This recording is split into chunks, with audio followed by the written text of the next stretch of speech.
Before you scroll past this, I need you to stop. What you are about to read is the story of a 23-year-old woman who left this world, walked through eternity, and came back carrying a truth so heavy it shattered her whole life. And yet she would not trade it for anything. Stay with me. Every word of this matters. I did not fall asleep.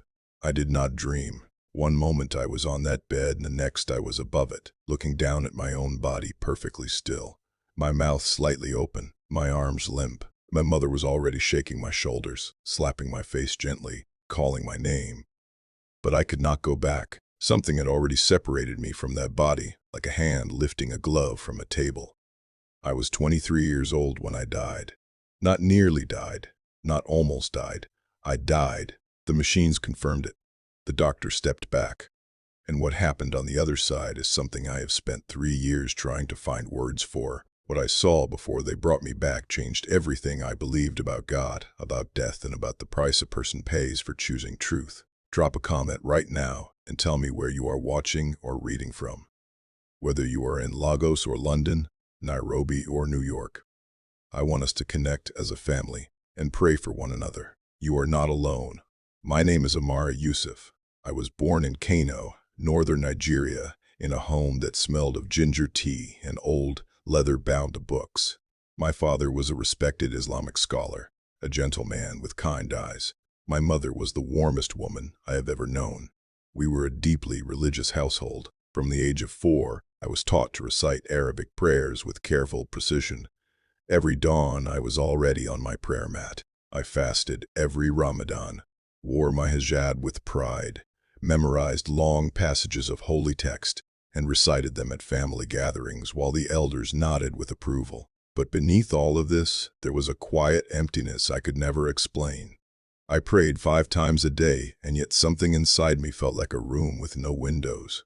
I did everything right, and still, deep in the quiet of the night, I would press my hands to my chest and wonder why I felt so completely and utterly alone before God. Then, in 2020, my older brother Hamza came home from university with something different about him. His eyes were brighter, his steps were lighter. One evening, he sat across from me at the kitchen table and told me quietly that he had given his life to Jesus Christ. The world stopped. I told him he had lost his mind, and when my father found out 3 weeks later, what happened to Hamza became the beginning of my understanding of just how dangerous truth can be and how costly it is to carry it. April the 7th, 2021. A Tuesday. I had been sick for about 2 weeks. Just a fever that came and went, a heaviness in my body. A strange pain behind my eyes the clinic said was exhaustion. I was lying on my bed that morning watching the ceiling fan turn slowly above me. My mother had brought me a cup of tea. I remember the steam rising from the cup, the sound of children playing in the street outside. I thought I would close my eyes for just a moment. Then a pressure came, like 2 giant hands pressing down on my chest from above. I tried to breathe and found nothing there. My throat closed. My fingers went cold so fast it felt like someone had plunged my hands into ice water. I tried to call my mother, but my voice was completely gone. My body stopped responding. The last thing I heard in this world was my mother's scream. She had come back into the room and saw my face and screamed my name in a voice I had never heard from her before, a sound no mother should ever have to make. Then there was nothing. I was gone. I did not fall asleep. I did not dream. One moment I was on that bed, and the next I was above it, looking down at my own body, perfectly still, my mouth slightly open, my arms limp. My mother was already shaking my shoulders, slapping my face gently, calling my name. But I could not go back. Something had already separated me from that body, like a hand lifting a glove from a table. I watched my mother run to the door and scream for help. I watched neighbors pour into the compound. I saw everything from above as clearly as watching a film, and I felt every emotion they felt. But I could touch nothing. Then the room folded inward and I was somewhere else entirely, being carried the way a current carries a leaf. Ahead of me was a light, not the light of the sun or a lamp. Something alive, something that knew I was coming. As I drew closer, the weight of every wrong thing I had ever done came to me. not as an accusation, but as a clear seeing. Every lie, every prayer said with my lips while my heart was elsewhere. It was all there, fully visible. And yet, what met me was not punishment. What met me was a love so enormous and so personal that I wept in a way I did not know a person could weep. That presence communicated to me that I had been called, that I was known. Then I was shown something that broke me in two. The light withdrew, and before me opened a place I have no proper language for. Absolute darkness and fire that did not warm.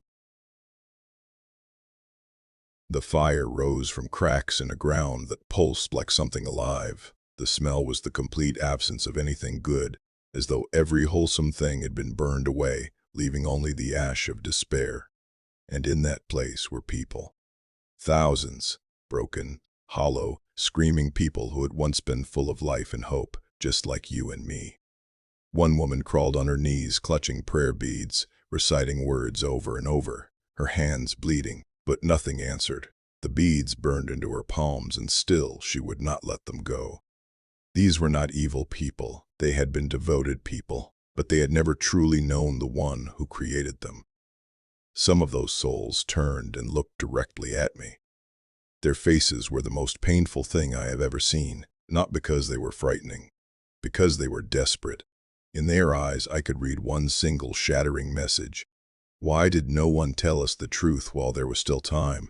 One reached toward me and communicated without words an anguish so complete, so final, so without any hope of ending, that I fell to my knees and wept until I could not breathe. Then he came. The fire shrank back. That terrible place trembled at his presence.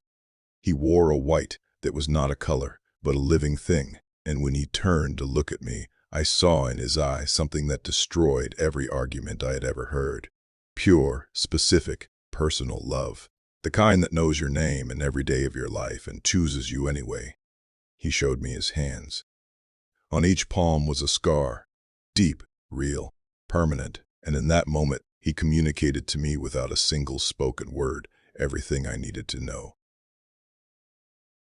That he had paid a price I could not imagine. That the price had been paid for me. That his name was the only name by which anyone, anywhere from any family or any faith could be saved. His name was Jesus. I had no resistance left, no argument, no pride. He communicated to me that it was not yet my time and that I had to go back, that people I loved were walking toward that dark place without knowing it, and I had been sent back to be a voice, even if that voice cost me everything.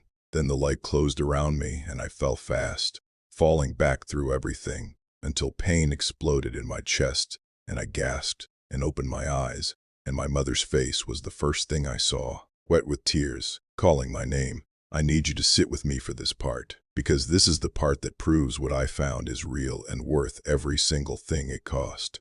My father did not speak to me for 11 days after I told them what I had seen. My mother came in only to bring food and leave without looking at my eyes. Sometimes I heard her crying in the hallway on the other side of the closed door. In that sound, my mother weeping just a few feet away because of me, was a pain I do not have adequate words for. I would press my ear to the wood and whisper to Jesus to please comfort her, because I could not. The extended family demanded I be taken to a sheikh for spiritual intervention. They said what happened to me was a deception from an evil spirit. So they took me to a small, dim room where a man recited long passages over me and commanded whatever was inside me to leave. I sat quietly through all of it, because even as he prayed over me, I felt inside my chest that same immovable peace I had felt in the presence of that light, steady and unshakable, like a fire that wind cannot put out. 3 weeks after coming home from the hospital, I asked my father to help me find a Bible. My father took me by the arm and led me into the sitting room where my mother and 2 aunties were seated. He stood before all of them and told me slowly and clearly that if I chose this path, I would no longer be his daughter, that the door of his house would be closed to me, that my name would be removed from the family, that I would be dead to them. And he chose that word deliberately, looking directly into my eyes when he said it. Dead. My mother did not defend me. She sat with her eyes on the floor and her hands folded in her lap and said nothing. My aunties looked at me the way people look at something they are embarrassed to have known. I stood in that room with my heart cracking open piece by piece. Like a clay pot dropped on concrete, I thought of my childhood in that house. My father teaching me to read, my mother braiding my hair on Sunday mornings, every meal around that table. Then I thought of the scarred hands and the faces of those souls in the dark place, reaching out too late, and I knew I could not be silent. I left that house with one small bag. 23 years old, little money, no plan, and a family that had formally declared me dead. A friend took me in for 2 weeks until her family found out and asked me to leave. I slept in a church office for 3 nights. One evening, walking back from church, 2 young men followed me for 3 full streets, close enough I could hear them breathing, saying quiet, deliberate, threatening things about what happened to women like me, until I reached the pastor's house and knocked frantically and was pulled inside. I sat on the floor of that hallway and shook for a long time while the pastor's wife held my hand and prayed until the shaking stopped. 6 months later, my younger sister Zainab found me. She had searched for weeks. She came on a Sunday morning, thin and tired, and told me through tears that our mother cried every day without saying my name, and that our father had performed a formal mourning for me. As far as he was concerned, his daughter Amara no longer existed. I held Zainab's hands and told her everything I had seen, and as I spoke, I watched her face change, the fear giving way to hunger, to recognition, to a leaning forward of her whole soul. She gave her life to Christ that morning in a small church courtyard, while birds sang above us and sunlight fell between our feet. What followed for Zainab was its own story of pain and courage. Our father refused to speak to her for 4 months. There were ultimatums, threats, tears, but she told me later that she thought of those desperate faces I had described, reaching out in that dark place, too late, and she decided she would rather lose everything in this world than be found among them. If you are a Christian reading this, there are people in your life walking right now toward that dark place without knowing it. They are devoted,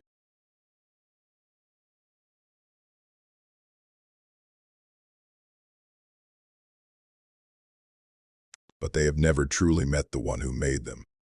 Your silence is not kindness. Your silence is the most expensive thing you can give them. And to every Christian who knows someone being persecuted for their faith, pray specifically, pray daily. In Iran, in Somalia, in North Korea, in Pakistan, across Nigeria and the world, men and women are hiding in strangers' homes or sitting in prison cells because they chose truth. Remember them by name before God. Stand in the gap with everything you have. If you do not yet know Jesus, if you have been doing everything right and still feel like a room with no windows, the light I experienced is real. It is not a religion. It is not a culture. It is a person.